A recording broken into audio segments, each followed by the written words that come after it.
there's so much more left for me to learn. And I think that when we talk about learning how to be empathetic and exhibiting grace for individuals, it is oftentimes something that we have encountered in our own life journeys when someone has done that for us.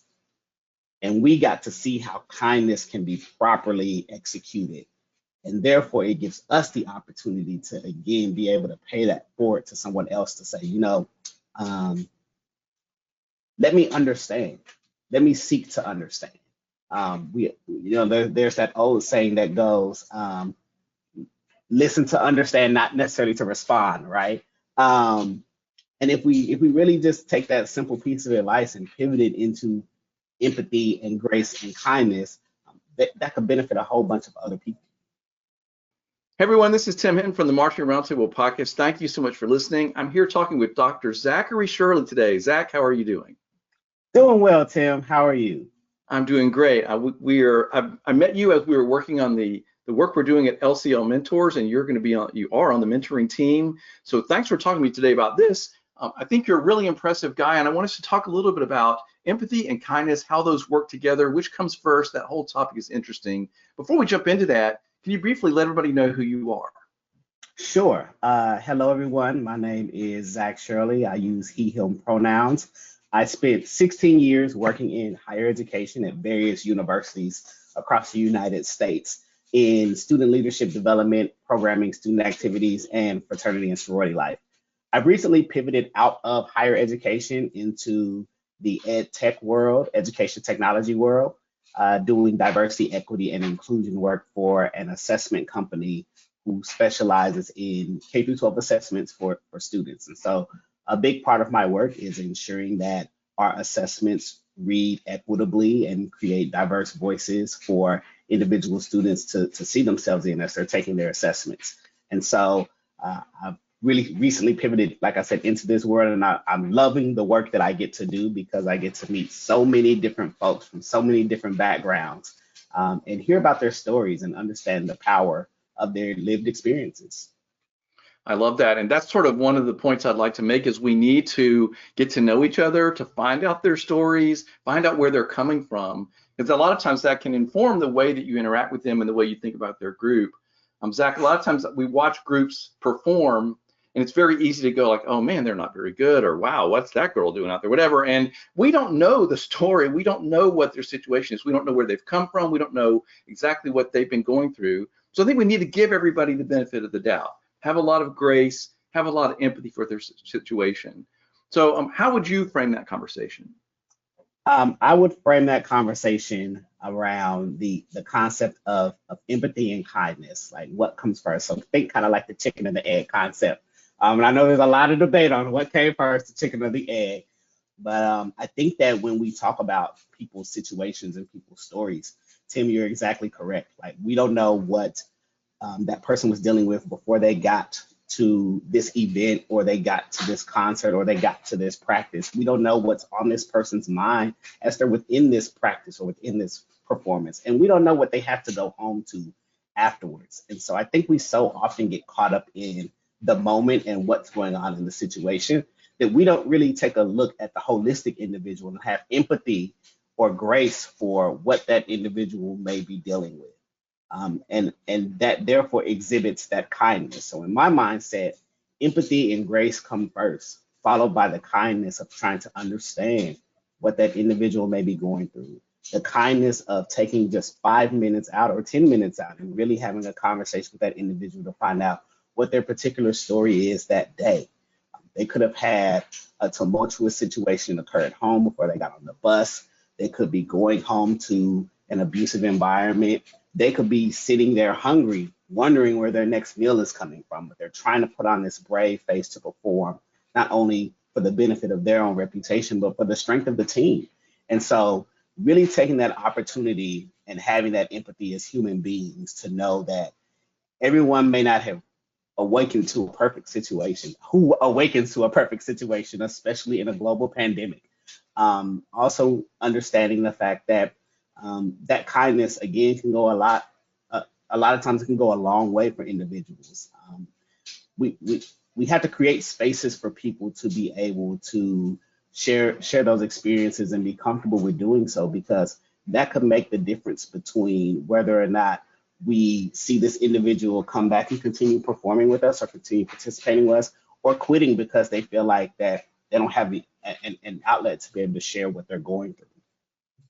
Right, and that we talk about culture all the time. In fact, I would say, Zach, that probably the thing that people ask the most about for our podcasts and webinars is, how do you build that culture? You see a group with this amazing performance excellence level, or there's a giant number of students who are all clamoring to be in the program, and everybody's like, how did they build that culture? But I feel like this is sort of like step one. Like, you have to create an environment where people feel safe, where they can feel like they can be themselves, where we're being ourselves with them. And that creates that empathy and kindness from there. Yeah, and I actually want to piggyback on something that you just said about the creation of spaces, right? Oftentimes when we talk about DEI work, we sometimes say that we can't necessarily guarantee a safe space. We can try to work to create a brave space for individuals to either come to their instructor or find peers within the program that they can come to and be brave enough to share these stories and these instances of what's occurring in their life. And then ultimately that can create some form of a safe space, because if they find that support exists within that program or exists within that culture of the organization, then they're able to share more when other things happen. I think oftentimes people think culture is microwaved at 350 seconds, 3 minutes and 50 seconds, and boom, ding, it's done like a bag of popcorn. But culture takes time to create. And then students leave, students graduate. And you have to recreate that culture all over again. And so it really is a constant work that people have to be intentional about. And so we talk about that a lot in the DEI space as well. I oftentimes tell people that folks look at diversity, equity, inclusion, and belonging as a destination, and they don't think about the checkpoints along the way that they need to satisfy. And if you're looking at it as a destination, you may get frustrated along the way because you're like, oh, why isn't this happening yet? Or why aren't these people getting this? It's something that takes continual work, and it takes work to do the continual work. However, if you do that and create that culture and create those expectations and create those traditions within the organization, it can only be for the benefit of everyone, because after a while, it will just be the expectation of the new folks coming in that, hey, this is how we operate. This is how we treat people. We exhibit empathy, we exhibit grace, we exhibit kindness. And they can learn that from their senior level peers all the way up to the director or whomever is in charge. Yeah, that's amazing. I love that you talked about sort of the journey and not the destination, because I feel like that's one of the main lessons that we all have to learn when we're working with students and we're trying to build these performances or teach a piece of music or whatever it is that we're doing and with our group.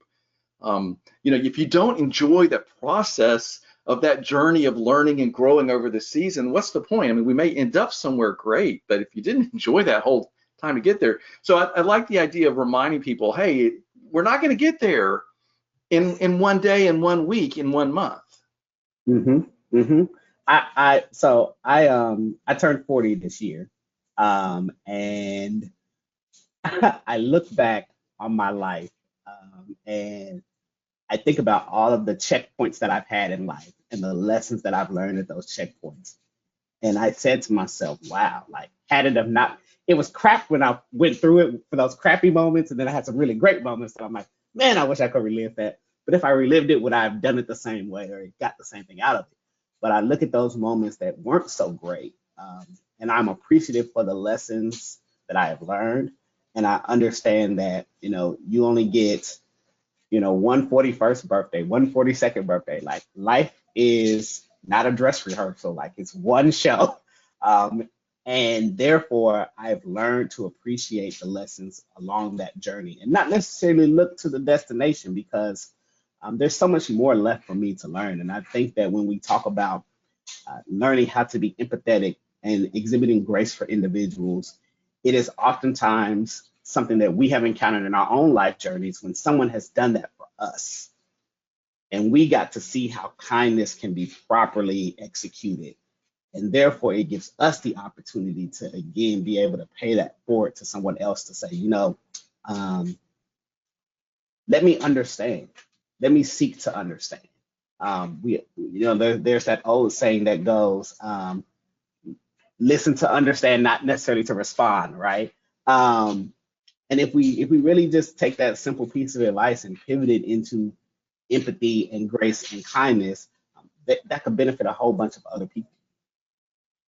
Oh, that's fantastic. And when you're in the middle of those terrible situations, you're probably not going to realize at the moment, this is really going to help me later. Like this is going to build a lot of things that I need. I look back at a lot of the difficulties in my life and I realize it gave me so much resilience and grit that has really served me well. But that doesn't mean it was easy to go through those things. And as you said, as an LCL mentor that works with people, that's part of that process too. It's like, I've been there. I know how this is. Let me give you some advice. Let me tell you what I did. Let me tell you what didn't work for me. That idea of being through it. I want to have this conversation because I want people to have that context as they're going into this season. We're all still going through something. We've been through a rough time. We're still working our way out of that. And so we Yep. have to give everybody the benefit of the doubt, a lot of grace as we watch those performances happen this whole season. Yeah, yeah. I mean, I think that number one, it takes a lot of bravery for someone to get out there and perform or public speak or, get Right. on camera or sit on a podcast, right? Like you are Yeah. put out there for the world to see or the world to hear or folks to take in whether how you're performing or what you're saying. And so um, it would serve us well. And I'm going to make a statement, and it's not going to be probably 100% correct because I'm sure that there's that one outlier who might be different. But I would wager to say that none of us woke up and were ready to perform the first time we performed. Like jitters and nerves were there at varying levels. And so my mindset has always been thinking about, okay, let me observe if this is this person's first time public speaking or if this is this person's first time performing and remembering what it was like for me. I was super nervous the first time that I stood in front of an auditorium of 300 students and parents and I was the lone speaker. And so when that happens with other people, um, I try to, number one, point out the great things that they did. I'm not going to focus on the negative first. I want to point out the amazing, awesome things this person did and how their impact may have made a difference in someone else's life within that audience or within that performance. And then I would ask the question, all right, so let's have conversations about where we all can improve because I think that if we focus on the fact that, again, none of us are finished cookies, we're all still baking. One day that 3 minutes and 50 seconds is gonna go off and go ding, and the popcorn will be ready. But I think that providing folks that opportunity to say, all right, these are my areas for growth. Um, and as we talk about mentorship and we talk about LCL mentors, that's what mentorship is like being able to provide someone that feedback and that opportunity to know, hey, you did great. And there are also areas that even we all can do greater in. And that's the impact and the power of mentorship. And that's where that kindness, I think, is also able to be exhibited. So you're talking about which came first, empathy or kindness. Can you have the empathy with you if you're not kind?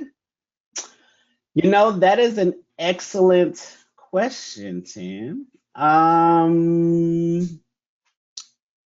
And I think that that's something that we can definitely unpack because I look at I look at kindness as an outward action, and I look at empathy as an internal action. Okay. Um, However, I also think that that again presents the great debate: what came first, the chicken or the egg? And I think it depends on what perspective people are looking from. Because you're right, can you really have empathy in you if you don't have that trait of kindness? Right, or at And least I the don't know if ability there's a to right or put wrong answer. yourself in somebody else's shoes, right? I mean, that's really the bottom line here is, you know, uh, having that perspective, having been through it, and like you said, remembering what it was like to go through it. So I just want us to have that context. I don't think it really matters. To me, it strikes me as maybe being situational. Like in some Right. situations, I need to lead with that empathy, and other times I need my kindness to come through so that I can find that empathy. So maybe it doesn't really matter, but the fact that we're talking about it, I hope will remind some people just to sort of have this context. I just think right now, especially, I think it's true all the time, but right now especially, a lot of people are struggling. They're not necessarily at their best, and they're all trying to get to their best. So we need Mhm. to have that patience and some grace around what they're trying to do. Yeah, I agree. I agree. And I love the example that you gave of needing that kindness to lead to empathy, because there have been times when I did not have that empathy for a certain person or a certain situation. But I remember, Zach, you are a kind person and you can get to this empathy. Now, it may take you a couple of minutes, but you can get there. And so I think that that's an excellent conversation and way to look at it. And it is situational. It is. And I think so many times we're presented with so many different situations in the course of one day that we have to decide, all right, what am I going to lead with? But as long as we have that mindset of, like you said, folks are wanting to do their best, and I'm hoping folks are wanting to do their best, then I can also work to meet this individual where they are as well, and exhibit that kindness or that empathy, hopefully both. Yeah, absolutely. Well, I loved talking to you about this. I have a feeling that we're going to be talking about some other things also in the future. So everybody stay tuned for that. And if, by the way, if you're not watching the video version of this, you're missing out, because Zach, you have like an amazing beard that is just really, you really got it going on. So everybody make sure you check that out too. Zach, thank you for talking to me. Anything you want to say on this subject as we're closing? Thanks, Tim. Number one, thank you for allowing me to have this space and the opportunity to do so. I would just implore people to continue doing the work. When I talk about the work within a DEI perspective, I talk about just bettering yourself around all aspects of diversity, equity, inclusion, and belonging.